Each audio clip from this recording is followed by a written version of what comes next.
ನಮಸ್ಕಾರ. Speed trust ಲಾ ವಿಶೇಷ ಕಾರ್ಯಕ್ರಮಕ್ಕೆ ಸ್ವಾಗತ. ನಾನು ಹರೀಶ್ ಅಜ್ಜಪ್ಪ. ದಸರಾದಲ್ಲಿ ಬಲೂನ್ ಮಾರಾಟ ಮಾಡಲು ಬಂದಿದ್ದ ಬಾಲಕಿ ಮೇಲೆ ಅತ್ಯಾಚಾರ ಮಾಡಿ ಕೊಲೆಗೈದ ಪ್ರಕರಣಕ್ಕೆ ಮತ್ತೆ ಟ್ವಿಸ್ಟ್ ಸಿಕ್ಕಿರುವಂತದ್ದು. ಇದಕ್ಕೆ ಸಂಬಂಧಿಸಿದಂತೆ ಆರೋಪಿ ಕಾರ್ತಿಕ್ ಎಂಬಾತನನ್ನ ಪೊಲೀಸರು ಈಗಾಗಲೇ ಬಂಧಿಸಲಾಗಿದೆ.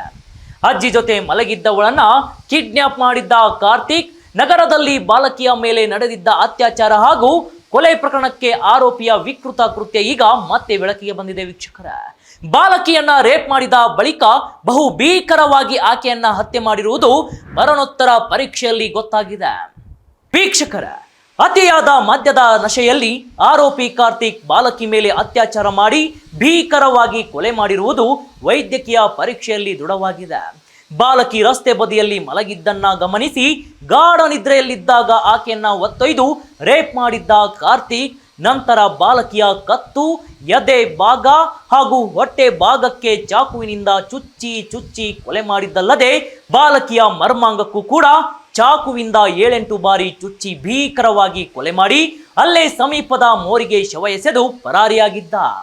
ಬಾಲಕಿ ಹಾಗೂ ಆಕೆಯ ಪೋಷಕರು ಕೂಡ ದಸರಾ ವೇಳೆ ಬಲೂನ್ ವ್ಯಾಪಾರಕ್ಕಾಗಿ ಮೈಸೂರಿಗೆ ಬಂದಿದ್ದರು.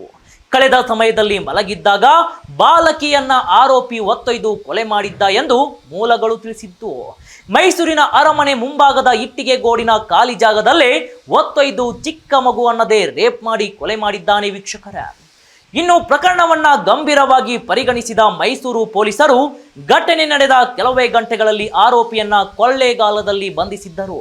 ಆತನನ್ನ ಮೈಸೂರಿಗೆ ಕರೆತರುವಾಗ ತಪ್ಪಿಸಿಕೊಳ್ಳಲು ಯತ್ನಿಸಿದ್ದ ಈ ಕಾರ್ತಿಕ್ ಈ ವೇಳೆ ಆರೋಪಿ ಕಾಲಿಗೆ ಪೊಲೀಸರು ಗುಂಡು ಹಾರಿಸಿ ಮೈಸೂರಿನ ಕೆಆರ್ ಆಸ್ಪತ್ರೆಯಲ್ಲಿ ಚಿಕಿತ್ಸೆ ಕೊಡಿಸಿದ್ದರು. ವೀಕ್ಷಕರ, ಬಾಲಕಿಯನ್ನ ಭೀಕರವಾಗಿ ಕೊಲೆಗೈದ ಪಾಪಿಯನ್ನ ಸುಮ್ಮನೆ ಬಿಡಬಾರದು ಎಂದು ಕುಟುಂಬದ ಜೊತೆ ಜನರು ಕೂಡ ಆಕ್ರೋಶವನ್ನ ವ್ಯಕ್ತಪಡಿಸಿದ್ದಾರೆ. ಮೈಸೂರಲ್ಲಿ ಒಂದೇ ವಾರಕ್ಕೆ 2 ಕೊಲೆಗಳಾಗಿದ್ದು ಜನರು ಬೆಚ್ಚಿ ಬಿದ್ದಿದ್ದಾರೆ. ಹೊಟ್ಟೆಪಾಡಿಗೆ ಬಲೂನು ಮಾರಿಕೊಂಡು ಜೀವನ ನಡೆಸುತ್ತಿದ್ದ ಬಾಲಕಿ ಮೇಲೆ ಎರಗಿದ ದುಷ್ಟ ಆಕೆ ಮೇಲೆ ಅತ್ಯಾಚಾರಗೈದು ಕೊಂದಿದ್ದ ಎನ್ನಲಾಗ್ತಿದೆ. ಅಜ್ಜಿ ಪಕ್ಕದಲ್ಲಿ ಮಲಗಿದ್ದವಳನ್ನ ಕಿಡ್ನಾಪ್ ಮಾಡಿ ಒತ್ತೊಯ್ದಿದ್ದ ಕಾರ್ತಿಕ್ ಕೊಲೆಗೈದು ಆಕೆ ವಾಸವಾಗಿದ್ದ ಟೆಂಟ್ ಬಳಿಯೇ ಶವ ಬಿಸಾಡಿ ಪರಾರಿಯಾಗಿದ್ದ ಎಂದು ವರದಿಯಾಗಿತ್ತು. ಅಷ್ಟೇ ಅಲ್ಲ, ಮದ್ಯದ ನಶೆಯಲ್ಲಿಯೇ ಕಾರ್ತಿಕ್ ಎಂಬಾತ ಬಾಲಿಕೆ ಮೇಲೆ ಅತ್ಯಾಚಾರ ಮಾಡಿ ಭೀಕರವಾಗಿ ಕೊಲೆಗೈದಿದ್ದಾನೆ ಎನ್ನಲಾಗ್ತಿದೆ. ಅಷ್ಟೇ ಅಲ್ಲ, ವೈದ್ಯಕೀಯ ಪರೀಕ್ಷೆಯಲ್ಲಿ ರೇಪಿಸ್ಟ್ ಕಾರ್ತಿಕ್ ಅತಿಯಾಗಿ ಮದ್ಯ ಸೇವನೆ ಮಾಡಿದ್ದ ಎಂದು ಕೂಡ ತಿಳಿದು ಬಂದಿದೆ. ಹಕ್ಕಿ ಪಿಕ್ಕಿ ಜನಾಂಗದ ಸುಮಾರು 50 ಕುಟುಂಬಗಳು ಗುಲ್ಬರ್ಗಾದಿಂದ ದಸರಾ ವೇಳೆ ಬಲೂನ್ ವ್ಯಾಪಾರಕ್ಕಾಗಿ ಮೈಸೂರಿಗೆ ಬಂದಿದ್ದರು. ಮೈಸೂರು ನಗರ, ವಸ್ತು ಪ್ರದರ್ಶನ ಸೇರಿದಂತೆ ನಾನಾ ಸ್ಥಳಗಳಲ್ಲಿ ಬಲೂನ್ ಮಾರಾಟ ಮಾಡಿ ಹಣ ಸಂಪಾದನೆ ಮಾಡಿಕೊಳ್ಳುತ್ತಿದ್ದರು.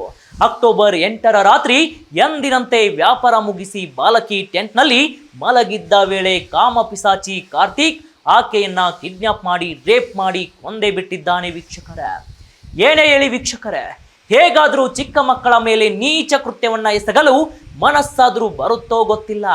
ಬಟ್ ಜಗತ್ತನ್ನ ನೋಡ್ಬೇಕಾದ ಚಿಕ್ಕ ಕಂದಮ್ಮ ಈಗ ಮಣ್ಣಲ್ಲಿ ಮಣ್ಣಾಗಿ ಹೋಗಿದೆ.